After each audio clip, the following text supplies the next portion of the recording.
फिर से आतंकवाद की आग में जल रहा है। और ये आतंकवाद, ये जो मिलिटेंट, ये जो टेररिस्ट हैं, ये अब बच्चों और औरतों को भी नहीं छोड़ रहे हैं। ताजा घटनाक्रम मैं बता दूं आपको कि मैतई समाज की कुछ महिलाएं और बच्चों को ये आतंकवाद ने निगल लिया और सरकारें विफल हो रही हैं। लोग गुस्से में हैं और दिल्ली के अंदर DMCC, Delhi Meitei coordinating committee और मणिपुर स्टूडेंट एसोसिएशन, उसके साथ वुमेन विंग भी है, Delhi association of Manipur Muslim students भी है, नूपी भी है द वुमेन, ये सारे संगठन मिलकर अब सड़क पर आ गए हैं। और सीधा सीधा मणिपुर के जो हालात हैं बहुत ही इस समय नाजुक है। गृह मंत्री ने अपना चुनावी दौरा रद्द करके दिल्ली में आ गए हैं और दिल्ली से स्पेशल डीजी जा रहे हैं मणिपुर के अंदर। लेकिन ये हालात क्यों हुए? लगातार ड्रोन हमले हुए थे, बराबर इन लोगों ने, डीएमसीसी ने चेताया कि मणिपुर के अंदर ये स्थिति, हिंसा बढ़ती जा रही है। ये लोग लगातार आ रहे थे और पीस की बात कर रहे थे, शांति की बात कर रहे थे, सरकार के दखलंदाजी की बात कर रहे थे, लेकिन स्थितियां विकराल हो गई हैं। सर, सबसे पहले आपका परिचय। मेरा नाम हिजम राजन है, मैं डीएमसीसी का एडवाइजर हूँ। देखिए, पिछले 3-4 दिन से जो घटना घटी है मणिपुर में, जो मेरे जिलबाम डिस्ट्रिक्ट में, देखिए 6 लोगों का, निहत्थे लोगों का किडनैप यानी कि अपहरण करके उनको बिल्कुल अमानवीय तरीके से, अमानवीय ढंग से उनको हत्या करके एक एक करके उसको नदी में फेंका गया।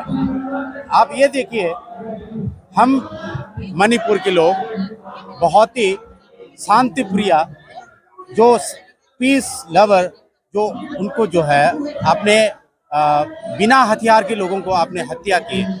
हम ये नहीं कहते कि जब आप जो लड़ाई के मैदान में हैं उनके साथ काउंटर इंसर्जेंसी हुआ, उसमें अगर शहीद हो जाता है या उनका मारा जाता है, उनके हमें कोई अफसोस नहीं है। लेकिन निहत्थे लोगों को घर से पकड़ के अगवा कर लिया गया है, महिलाएं और बच्चे थे। हाँ जी, बिल्कुल, अगवा करके उनके घर जलाया गया। इनको जो एक एक करके मार के नदी में फेंका गया। ये कौन सा मानवीय जो है वो मानव अधिकार के बिल्कुल सीधा सीधा उल्लंघन है ना। क्यों ऐसे करेगा? क्योंकि जो उग्रवादी, जो कुकी उग्रवादी जो है पिछले 1 साल 9 महीने से अभी सीआरपीएफ के कैंप पे भी हमला किया इन लोगों ने। हाँ, बिल्कुल बिल्कुल, आपको ये सीधा सीधा नजर आ रहा है। सीआरपीएफ के कैंप में हमला किया, इसका मतलब सीआरपी को हौसले बुलंद हैं, उनके हौसले बुलंद है। उनको फॉरेन एग्रेशन यहीं कहीं से, विदेश से उनको फंडिंग हो रहा है बहुत बड़े मायने में। आप देखिए, बांग्लादेश का जो प्राइम मिनिस्टर क्या कह गया था, जो साउथ ईस्ट एशिया में एक क्रिश्चियन जो कंट्री जो है उदय करवाना चाहता है।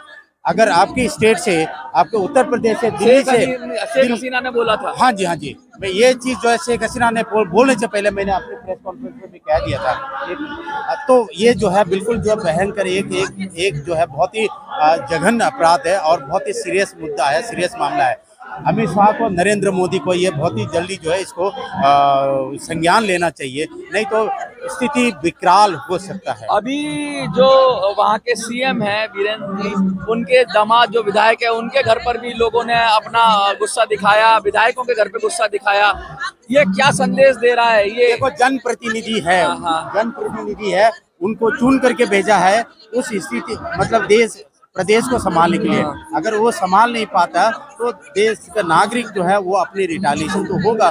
मैं तो समझता हूँ कोई गलती नहीं। इंटरनेट भी बंद कर दिया है, फिर से वही हालात हो रहे हैं। लॉकडाउन तो है ही एक तरह का। मणिपुर और जो जेएनके वर्ल्ड के सबसे ज्यादा इंटरनेट बंद करने वाला में से एक है।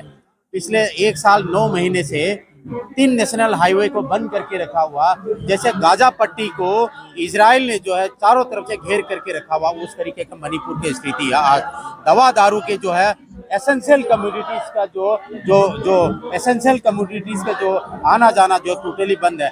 कितनी अमीर आदमी है जो फ्लाइट से जा सकता है, बीमार होगा तो दिल्ली आना है, गुवाहाटी जाना है, तो वो जो है बिल्कुल जो है मणिपुर का एक लैंडलॉक, बिल्कुल बंद कमरे की तरह अंधेरे में धकेल के रखा। इस तरह का पॉपी कल्टीवेशन की खबरें आ रही थी, अफीम की खेती की बात हो रही थी, लगता है कि उसका पैसा अब रंग दिखा रहा है अपना, और उस पैसे की मदद से जो टेररिस्ट गतिविधियां हैं वो बढ़ गई हैं। जो देखिए जो ड्रग की जो पॉपी कल्टीवेशन की वजह से जो है ड्रग की जो कारोबार जो है हाँ। उसे कितनी लोगों को जो असर पड़ता है ये नहीं सोचना कि सिर्फ मणिपुर में असर पड़ रहा है, आपकी कमरे में भी घुसे गई है, दिल्ली में यस, दिल्ली में, पंजाब में, ये गुजरात में पहुंचे गई है। बच्चों का करियर खराब होगा, ये जो है बहुत महत्वपूर्ण बात है।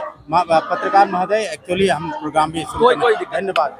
देखिए बहुत ही बुरे हालात है मणिपुर के अंदर, और फिर से हिंसा भड़क गई है।